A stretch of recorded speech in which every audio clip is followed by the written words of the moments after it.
So you know when something happens that's a really bad look? Today's one of those stories, and honestly it's kind of funny. You may know the PlayStation marketing line, "Play has no limits."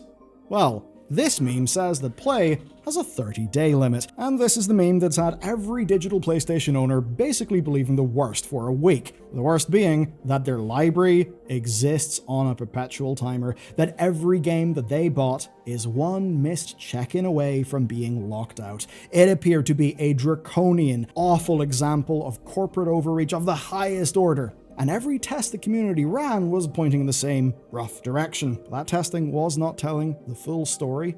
And today what we're going to do is tell you the full story as much as we know it and bring in all the nuance so that you are equipped with as close to the truth as we can bring to you. So let's start from the top. To set the scene, we gotta go back in time. So imagine a time machine, hop in it, and here we are in 2013, and the reveal of the Xbox One, a legendary moment in gaming, the one where Microsoft wanted to solve the pre-owned game market with online check-ins every 24 hours. That was a bit absurd, and it did not survive a month before being pulled, but players and preservation lists certainly do remember the concerns that they felt. Maybe they're remembering them again now. Back into the time machine and forward to April 2021, because that's when the PS4 faced an existential issue of preservation in the form of the C-bomb. Now that isn't just a lame Americanism for the word cunt, it's also referring to the internal CMOS battery issue.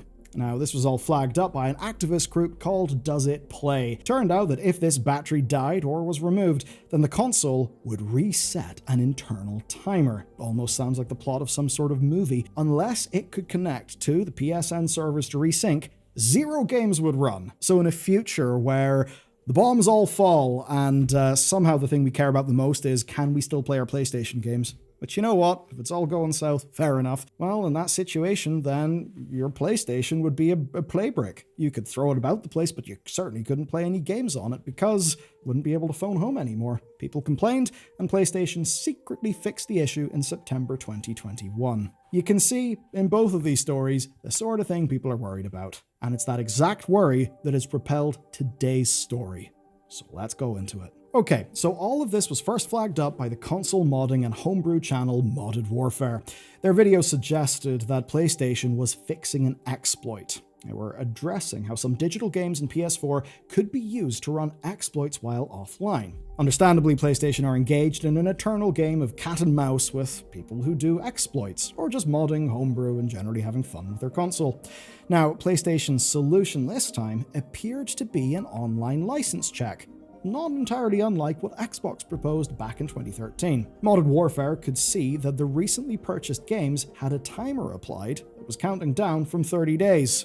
Rather ominous. Now, their belief was that if the timer ran down and there was no update from PlayStation servers, that the game would just be invalid and wouldn't run.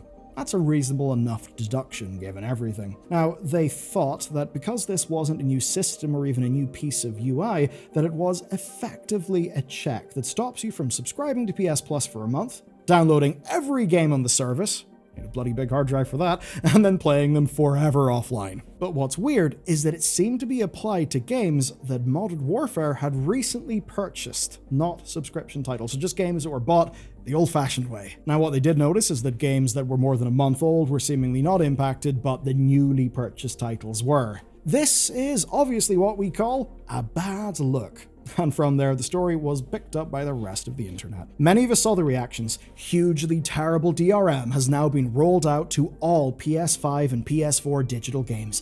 Every digital game that you buy now requires an online check-in every 30 days, and if you buy a digital game and don't connect your console to the internet at least once a month, your licenses will be removed. Very spooky. And based on all the evidence we had at this point, the story really did seem clear. PlayStation had implemented secret DRM that would just limit access to games you'd bought, just like Xbox planned to do in 2013. Preservation-focused activists like Lance McDonald and Does It Play picked up the story and began testing, and that's when we found out this wasn't limited to PS4 because PS5 testers found the same timer. It just didn't share a UI. Sites like Push Square identified that players had spotted this since the end of March, suggesting that this wasn't related to the latest patches for PlayStation consoles. Basically, these things had been sitting there for weeks and nobody had put together the clues until now. And then people thought back to 2021 and they thought back to the C-bomb.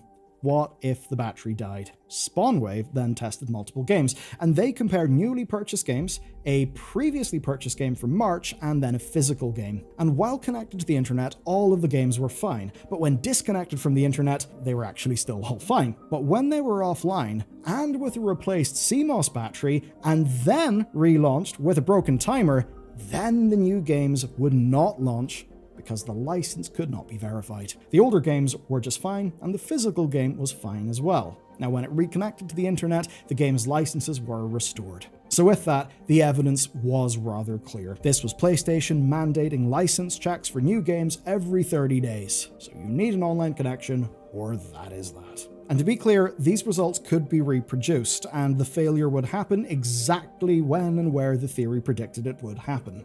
So from the tests, absolutely it seemed that the Xbox 2013 comparison was not a leap, that it really was just that. And that additional testing was all the proof needed for this story to truly take off.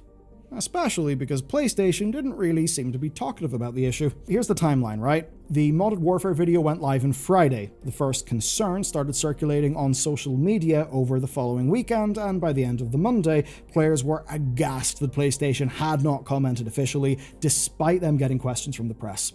Players turned to PlayStation's customer support to find out the truth, where of course they got another Gen AI chatbot, which would have responses scraped from the internet, not actual answers, and not an actual Sony policy. But when humans were reached, well, even the human staff had not been passed any new information, at least publicly. Now, does it play, we're told by at least one insider, that this was actually an unintentional issue? PlayStation apparently knew the UI was confusing, but that this was all in service of fixing an exploit. But it may have been a different exploit to the one that Modded Warfare started off with, and the 4 days of investigation, they were missing something that is vital to understanding this problem.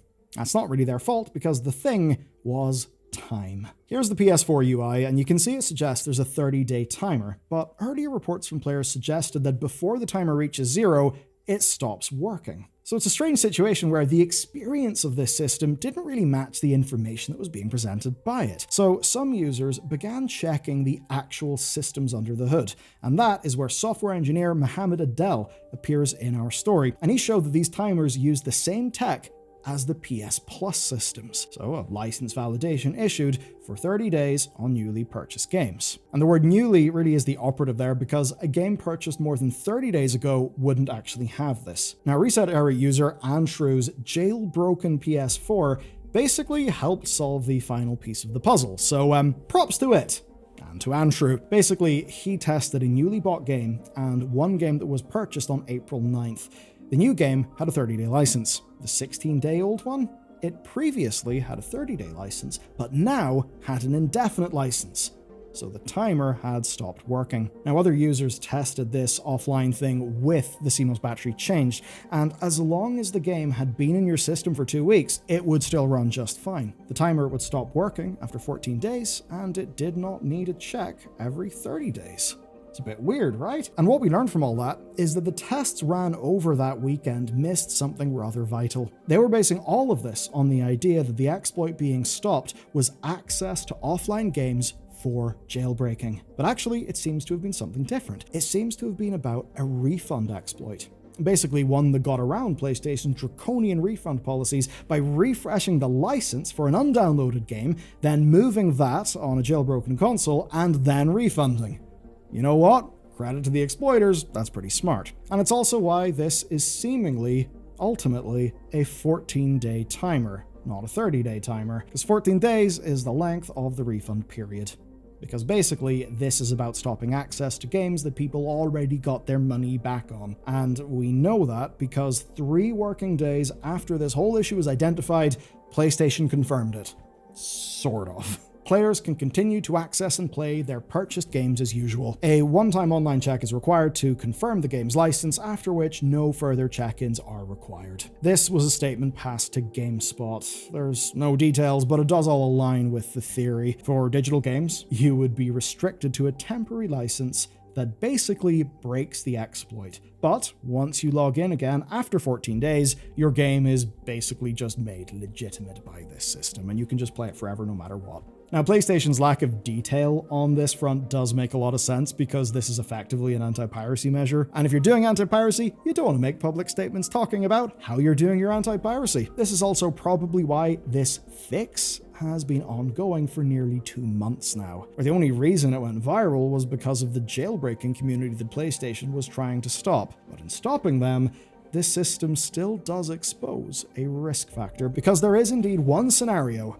where you might lose access to your games right now. If you buy a digital game and then your console never connects to the internet after purchasing and your battery dies, then you'll seemingly be unable to play your game whatsoever unless you connect to the internet. So basically, this is the last vestiges of the good old C-bomb from 2021, but in a way that will not affect like 99.99% of players. It's vanishingly small, at least in its new incarnation. Of course, in 2021, PlayStation didn't even acknowledge the whole C-bomb problem. They just silently fixed it. And now we just need to see that quiet fix replicated here and that edge case fixed. But there you go. If you came here for a story, I sure hope you got one. But if you want another, well, Xbox sure does want you to think that everything has changed and the plan has totally changed. We investigated that, and you can find out all about it in this video next.